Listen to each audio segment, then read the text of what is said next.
اور زندگی میں اونچ نیچ تو چلتی ہی رہتی ہے، کیا سمجھی؟ اچانک ہی گونیا تھارم کا چہرہ ایک دم سے پتھرا سا گیا۔ وہ سالار کو گھورتی رہی اور اس کے بعد اس نے خاموشی اختیار کر لی۔ سالار کے دل میں یہ تجسس تو ابھرا تھا کہ یہاں کے بارے میں وہ اور معلومات حاصل کرے، لیکن وہ جانتا تھا کہ گونیا تھارم اس وقت کن کیفیات کا شکار ہے، اور ظاہر ہے وہ اسے مزید کچھ نہیں بتائے گی۔ مزید کچھ دیر تک سوچتے رہنے کے بعد اس نے کہا،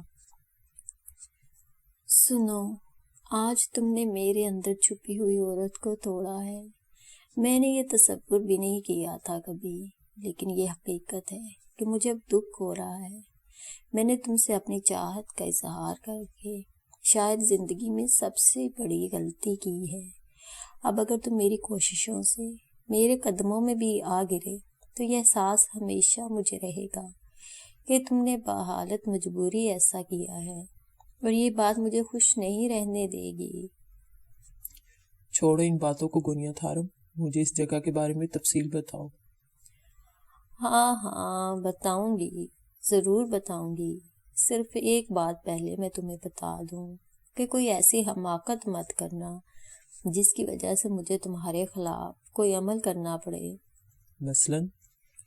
مثلاً یہ کہ یہاں سے بھاگنے کی کوشش کبھی نہ کرنا۔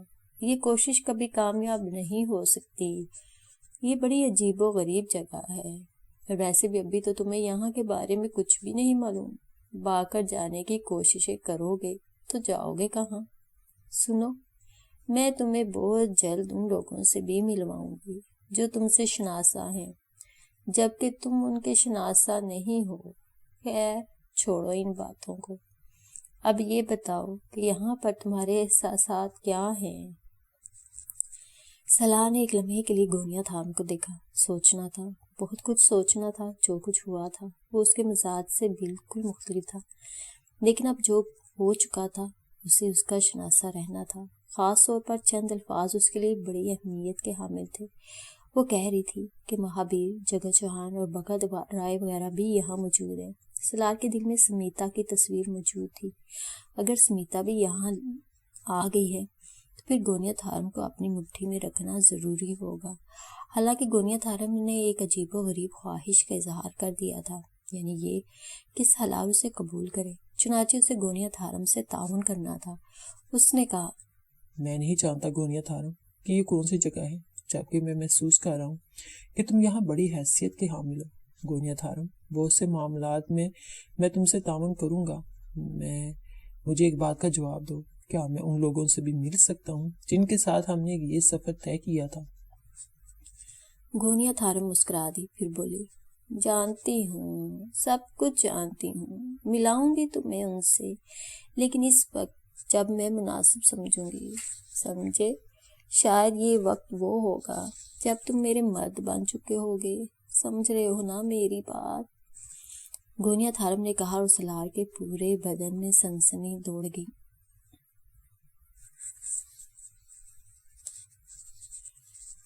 گونیا تھارم نے اپنی خواہش کا اظہار ضرور کر دیا تھا، لیکن اس کے بعد اس نے کسی قسم کا کوئی تکلف نہیں برتا۔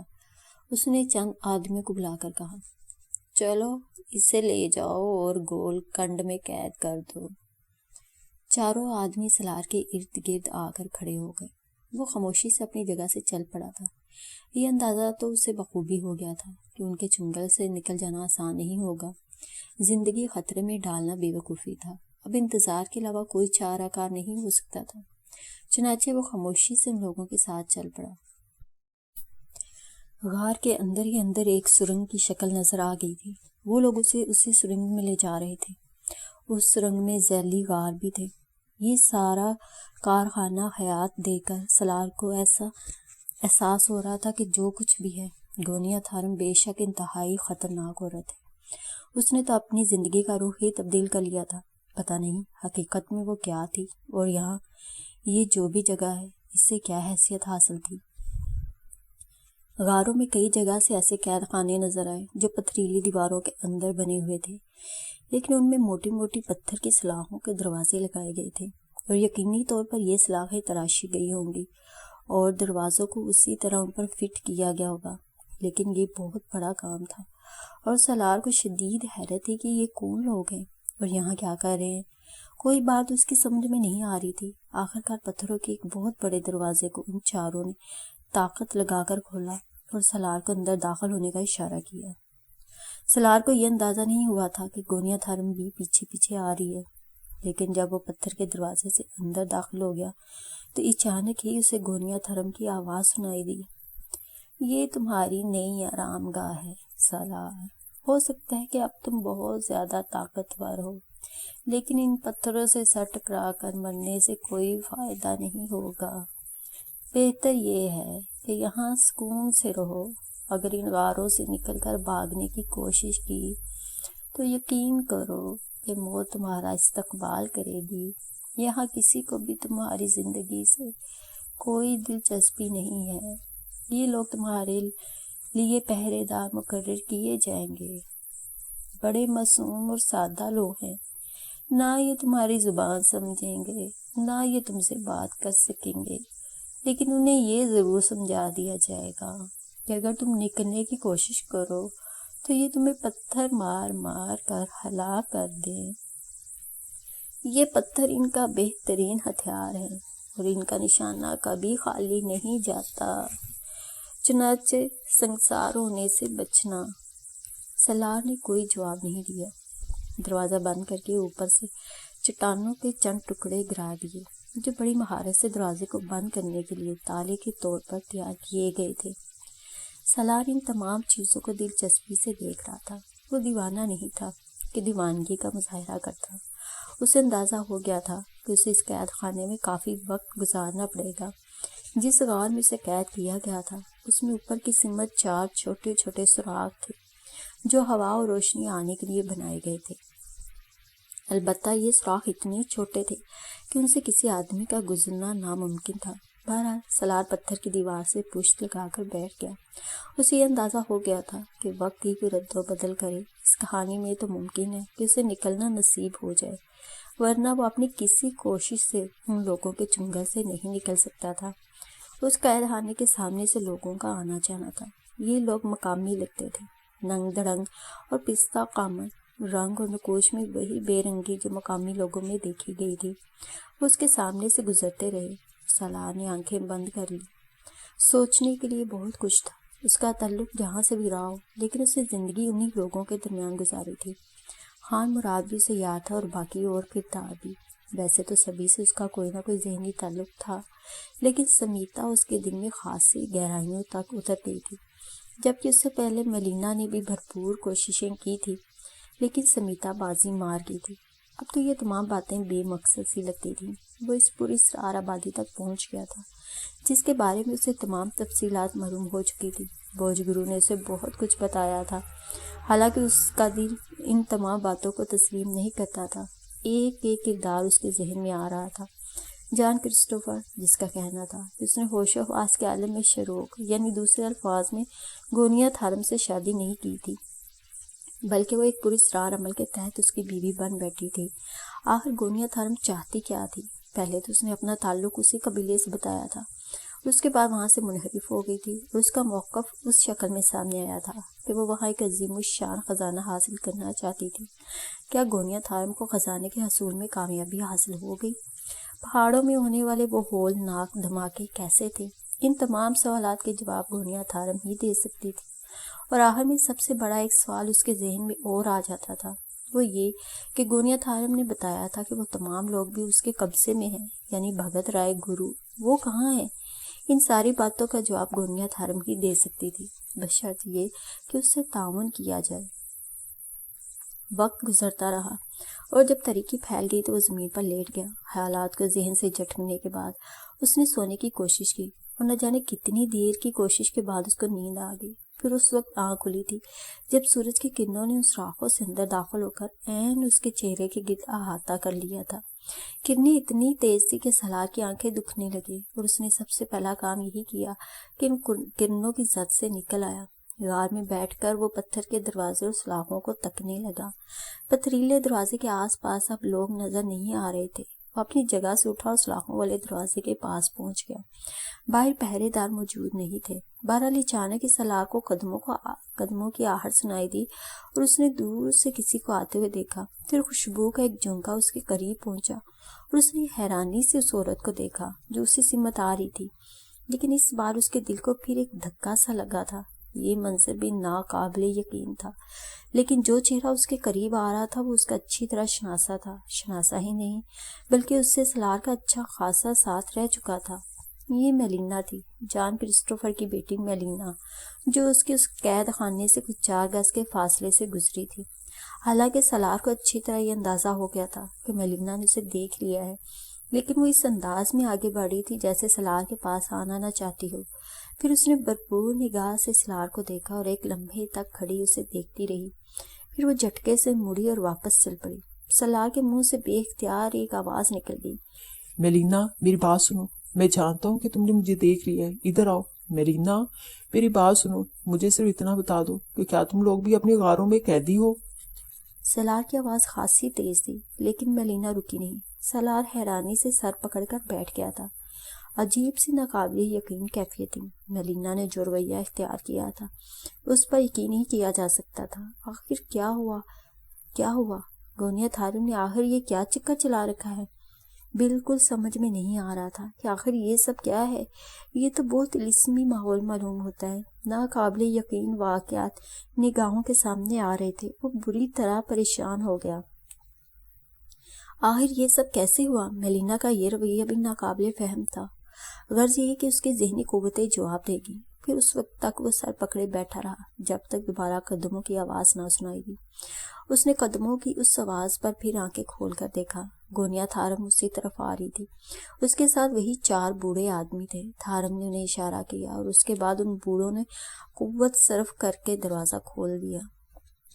ہیلو مائی ڈیئر سالار، ویسے دل کی بات کہوں تمہیں، یہاں قید دیکھ کر مجھے خوشی نہیں ہو رہی۔ آؤ میرے ساتھ آؤ۔ سالار اپنی جگہ سے اٹھا، لڑکھڑاتے قدموں سے باہر نکل آیا۔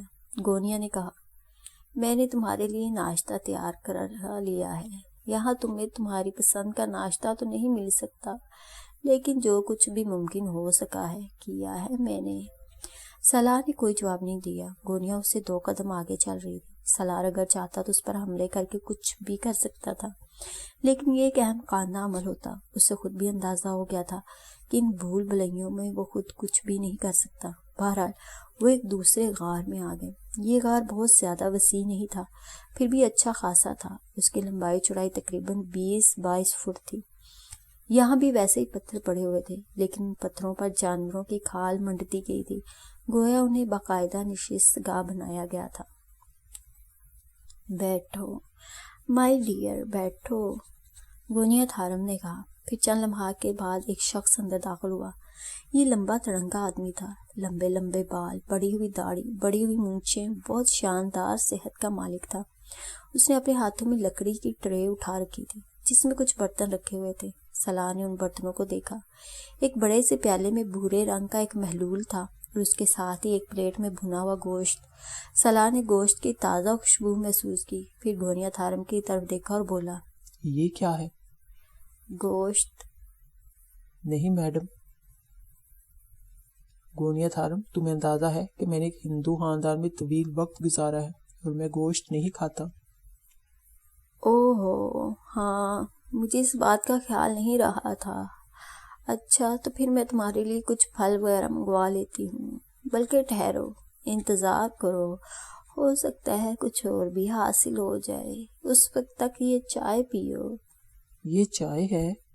سالار نے پیالے کی طرف دیکھتے ہوئے کہا، ہاں، یہاں پیدا ہونے والی ایک گھاس کو خشک کر کے یہ چائے بنائی جاتی ہے۔ تم پی کر دیکھو، بہت مزیدار ہوگی۔ اس میں قدرتی مٹھاس ہے اور جو کچھ میں کہہ رہی ہوں وہ سچ ہے۔ ٹھیک ہے، میں اس پر گزارا کیے لیتا ہوں۔ سالار نے کہا اور چائے کا پیالہ اٹھا کر منہ سے لگایا۔ چند گھونٹ لے کر اسے اندازہ ہو گیا کہ یہ یقینی طور پر ایک بہترین خوش ذائقہ محلول ہے۔ گونیا تھارم نے کہا، تو پھر میں چلتی ہوں، تمہارے لیے کچھ بندوبست کروں۔ بیٹھو گونیا، بیٹھو، مجھے تم سے بہت سی باتیں کرنی ہیں۔ سالار کے اس انداز پر گونیا مسکرا دی، پھر بولی، میں موجود ہوں۔ تمہاری کہانی ادھوری رہ گئی تھی، سالار بولا، اور گونیا مسکرانے لگی، پھر بولی، ہاں میری کہانی ادھوری رہ گئی ہے۔ کہاں تک سنائی تھی وہ کہانی میں نے تمہیں؟ سنائی ہی کہاں تھی، بس یوں سمجھ لو کہ تمہارے اپنے معاملات تمہاری اپنی ذات تک ہی محدود ہے۔ میں اب بھی تمہیں یہی بتا رہی ہوں، تم نے دیکھا یہ میری سرزمین ہے، اس کے بارے میں تو تفصیلات تمہیں ذرا دیر ہی سے بتاؤں گی، لیکن یوں سمجھ لو کہ اس سرزمین کی میں سربراہ ہوں۔ اور وہ جو تم نے ناتھون والا چکر چلایا تھا؟ سالار نے کہا، اور گونیا کہکا لگا کر ہنس پڑی۔ میں نے اپنی زندگی میں نہ جانے کتنے چکر چلائے ہیں، اب تمہیں صرف ایک بات بتا دوں، میں اس سرزمین کی سربراہ ہوں۔ میری عمر کتنی ہے اس بات کو سیگا راز میں رہنے دو، اور میں کتنے عرصے جیوں گی اس بات کو بھی رہنے دو۔ ہاں تمہیں یہ بتا دوں کہ میں تمہیں پسند کرنے لگی ہوں اور تمہیں حاصل بھی کرنا چاہتی ہوں۔ میری یہ سرزمین میرے ان لوگوں سے بھرپور ہے جنہیں تم نے یہاں دیکھا۔ میں اس سرزمین کی ترقی چاہتی ہوں، اور میری دلی آرزو ہے یہ بھی جدید دنیا کی طرح ایک حسین دنیا ہو۔ ہمارے ہاں پراسرار عملیات کا دور دورہ ہے، ہم لوگ عاملانہ زندگی گزارتے ہیں اور یہی زندگی گزارتے رہنا چاہتے ہیں۔ میرا مطلب تم اچھی طرح سمجھ گئے ہوگے۔ یہاں کی ترقی کے لیے ہمیں دولت کی ضرورت ہے، اور میں اسی دولت کے حصول کے لیے جدید دنیا سے رابطہ قائم کیے رکھتی ہوں۔ بہت کچھ حاصل کیا ہے میں نے وہاں سے، لیکن ابھی کچھ بھی نہیں ہے ہمارے پاس۔ ہم اس سرزمین کو ترقی دینا چاہتے ہیں، اسے دنیا کی جدید ترین سرزمین بنانا چاہتے ہیں۔ تمہاری دنیا میں بہت کچھ ہو رہا ہے، سائنسی ترقی آسمان کو پہنچتی جا رہی ہے، لیکن معاف کرنا تم اپنی زمین کو بھی آسمان کی طرف ہی لے جا رہے ہو، اور کچھ عرصے بعد یہ ایک بے جان زندگی سے محروم ایک خالی سیارہ ہوگا۔ تم لوگ بھی اپنی آبادیوں کو ختم کرو گے، اس وقت میں اس آبادی کو اسی سیارے پر آباد کروں گی، امن اور سکون کی زندگی کے ساتھ۔ سمجھ رہے ہو نا میری بات؟ سمجھ تو رہا ہوں گونیا تھارم، لیکن تمہاری بات پر یقین نہیں آ رہا۔ فضول باتوں سے گریز کرنا، فضول باتوں سے گریز کرنا، کہیں ایسا نہ ہو کہ میرا ذہن تمہاری طرف سے ہٹ جائے۔ سمجھ رہے ہو نا میری بات؟ ہاں سمجھ رہا ہوں، اچھی طرح سمجھ رہا ہوں۔ لیکن ایک بات اپنے آپ کو اچھی طرح سمجھا لینا کہ یہاں بہت کچھ ہے، ہو سکتا ہے کچھ عرصے بعد ہم تمہیں آزاد کر دیں۔ تم نہیں جانتے کہ ہماری اصل کیفیت کیا ہے، اور ابھی تمہیں بتایا بھی نہیں جا سکتا۔ ہاں ایک شخصیت کا نام تمہارے کانوں میں ڈالنا ضروری ہے، اس کا نام آرگو بلوسا ہے، سمجھے؟ آرگو بلوسا۔ Good, very good. یہ کون صاحب ہے؟ سالار کو ایک دم سے دلچسپ سی کیفیت کا احساس ہوا۔ ہم سب بلوسا ہی کے اطاعت گزار ہیں، وہ یہاں کا بے تاج حکمران ہے، اور یہ جتنے پستہ قامت لوگ ہیں وہ سب اس کی اطاعت کرتے ہیں۔ بلوسا انتہائی پراسرار قوتوں کا مالک ہے، خاموش طبع، سنجیدہ اور یقینی طور پر انتہائی پراسرار قوتوں کا مالک۔ میں نے جو کچھ سیکھا ہے بلوسا ہی سے سیکھا ہے۔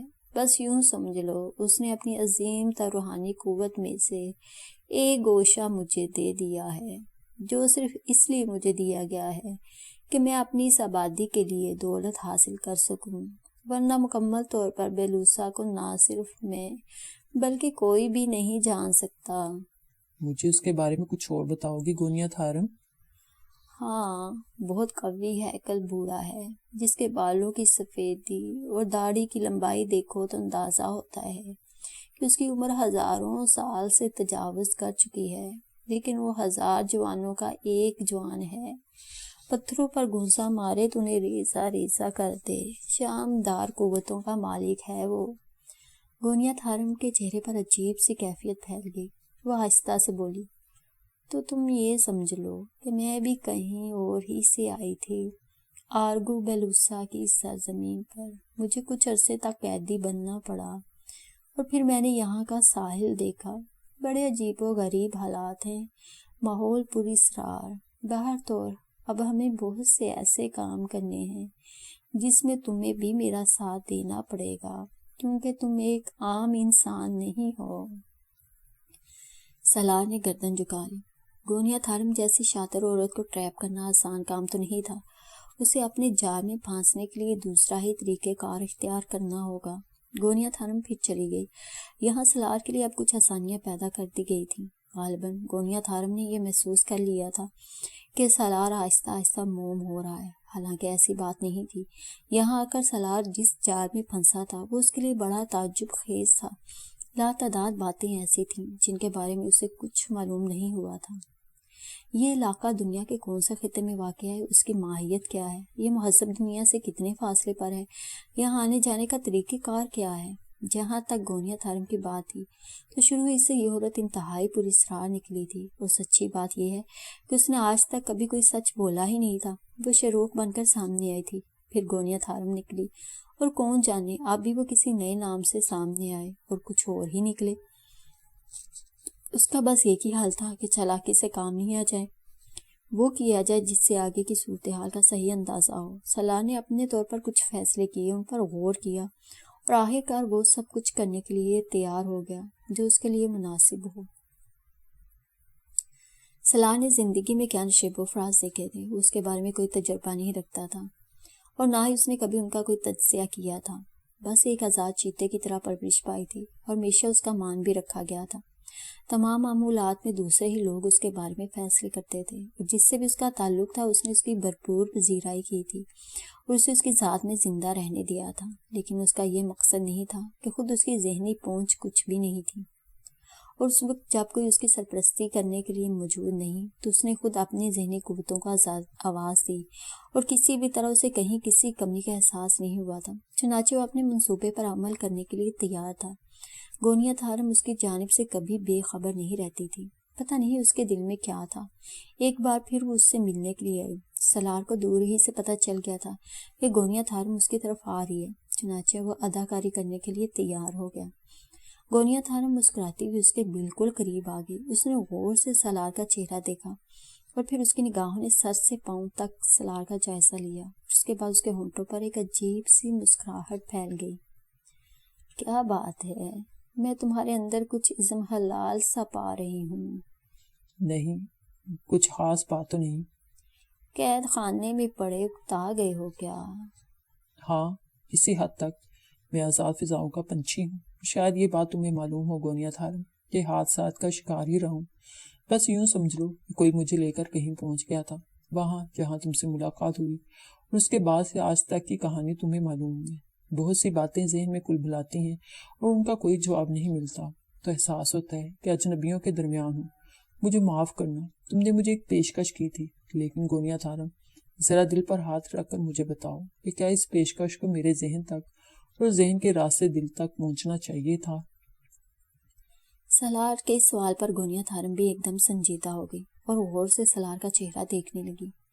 غالباً وہ اندازہ لگا رہی تھی کہ سالار جو کچھ کہہ رہا ہے دل سے کہہ رہا ہے یا اوپری زبان سے، اور اس نے کیا اندازہ لگایا اس کا پتہ تو سالار کو نہیں چل سکتا.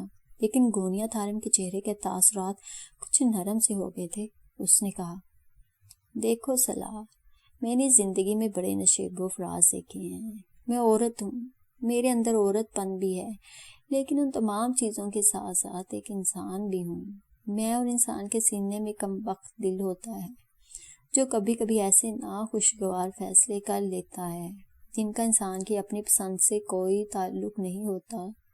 شاید میں کچھ غلط کہہ رہی ہوں سالار، میں نے تمہارے بارے میں کبھی بہت گہرے انداز میں نہیں سوچا، لیکن اب جب کہ میں ان پہاڑوں سے بچ کر یہاں تک آ گئی اور اچانک ہی تم بھی دریائے مستونگ سے بہتے ہوئے یہاں تک پہنچ گئے، شاید تم اس بات کا علم نہیں کہ دریائے مستونگ یہاں آ کر سمندر میں گرتا ہے. تم سمندر میں جا گرے تھے اور سمندر کی لہروں نے تمہیں اچھال کر یہاں پھینک دیا اور تم یہاں تک پہنچ گئے. مجھے بڑی حیرانی ہوئی تھی، اور جب میں نے بے ہوشی کے عالم میں تمہیں دیکھا تو اچانک ہی میرے دل میں خیال پیدا ہوا کہ صرف تم ہو جو اس نئی دنیا کی تکمیل کے بعد میرا ساتھ دے سکو گے. ایک ذہین طاقتور خوبصورت انسان کی حیثیت سے، ایک ایسے مرد کی حیثیت سے جس کی طلب ایک عورت کر سکتی ہے۔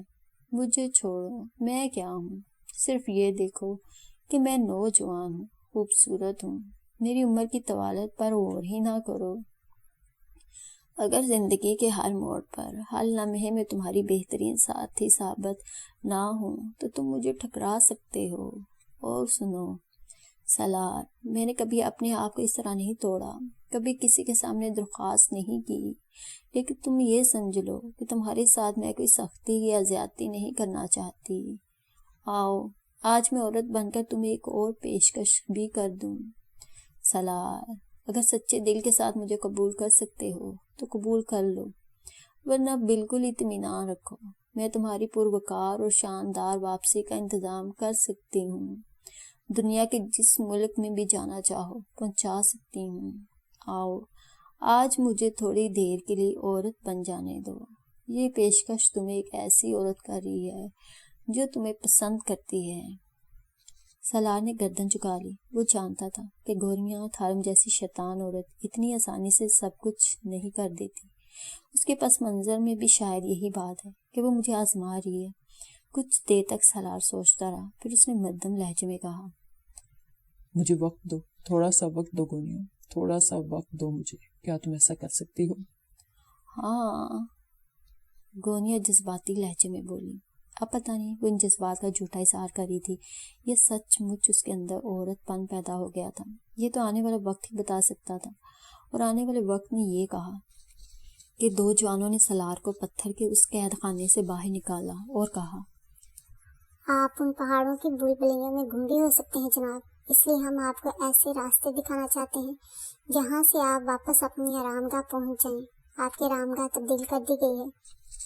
اور یہ تبدیل شدہ آرامگاہ ایک پہاڑی غار ہی تھا، لیکن کیا غار تھا! دنیا کے جدید ترین رہائشوں سے زیادہ خوبصورت، وسیع و ریز، یہاں عمدہ قسم کے فوم کے بستر لگے ہوئے تھے۔ اس طرح کے انتظامات کیے گئے تھے کہ سوراخوں سے ٹھنڈی ٹھنڈی ہوائیں آتی رہیں۔ دنیا کی ہر چیز یہاں موجود تھی، یہاں تک کہ ملحقہ غسل خانہ بھی بنا دیا گیا تھا۔ واہ، چلو ٹھیک ہے، اب تو مجھے باہر جانے کا راستہ دکھاؤ۔ دو پیچیدہ سرنگوں سے گزرنے کے بعد سالار نے اپنے آپ کو کھلے علاقے اور ٹھنڈی ہواؤں کے درمیان پایا تھا۔ راستے میں وہ دونوں اسے گائیڈ کرتے آئے تھے، لیکن راستہ اتنا پیچیدہ بھی نہیں تھا کہ سالار کسی کی مدد کے بغیر وہاں نہ پہنچتا۔ اس نے کہا، اب کیا کروں؟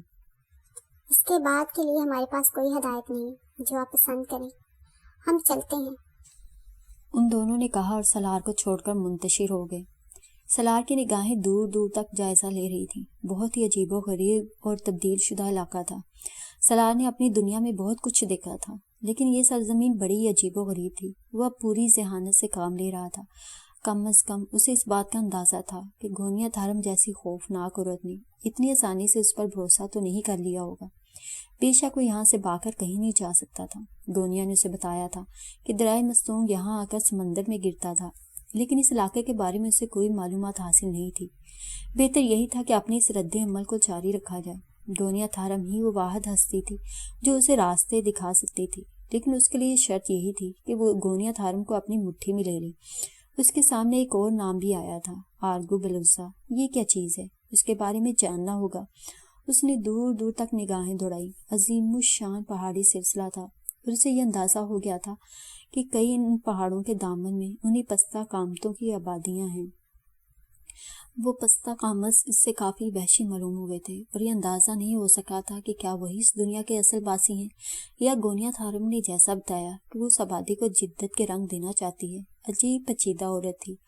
اس کی کہی ہوئی بات یقین سے تسلیم نہیں کی جا سکتی تھی۔ پتہ نہیں اس کی اصلیت کیا تھی، اور یہ بھی پتہ نہیں تھا کہ ان پہاڑوں سے نکلنے کے لیے اس نے کیا کیا عمل کیا۔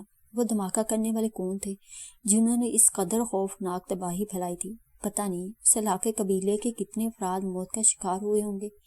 سارے کے سارے مات کھا گئے تھے، حالانکہ بڑے بڑے نام نگاہوں کے سامنے تھے۔ ناتھون جسے شروک نے یا گونیا تھارم نے اپنا گرو بنا رکھا تھا، اس کے علاوہ بوجھ گرو جو قبیلے کا زیرک سردار تھا، اور نہ جانے کون کون، شوارم بھی اسے یاد تھا، کافی ذہین اور پراسرار سا انسان تھا۔ سب کے سب مات کھا گئے تھے۔ حیرت کی بات یہ تھی کہ گونیا تھارم ان باقی لوگوں کو پکڑ لائی تھی۔ پتہ نہیں وہ لوگ کہاں ہیں۔ میلینا کو دیکھ کر اسے اس بات کا بخوبی اندازہ ہو گیا تھا اور میلینا کا رویہ بھی اس کے لیے ناقابل فہم تھا۔ بہرحال کافی دیر تک ادھر ادھر گھومتا رہا، اس کے بعد بتائے ہوئے راستے پر چلتا ہوا دوبارہ اپنی رہائش گاہ تک آ گیا۔ اسے پورا یقین تھا، بے شک وہ آزادی سے پہاڑوں میں گھومتا پھر رہا تھا، لیکن نہ جانے کتنی نگاہوں سے اس کا جائزہ لیا جا رہا ہوگا۔ گونیا تھارم احمق نہیں تھی، یہ بات وہ جانتی تھی کہ سالار یہاں سے نکل ہی سکے گا، لیکن سالار کا رویہ کیا ہوتا ہے اس کے بارے میں تو اسے معلوم نہیں تھا۔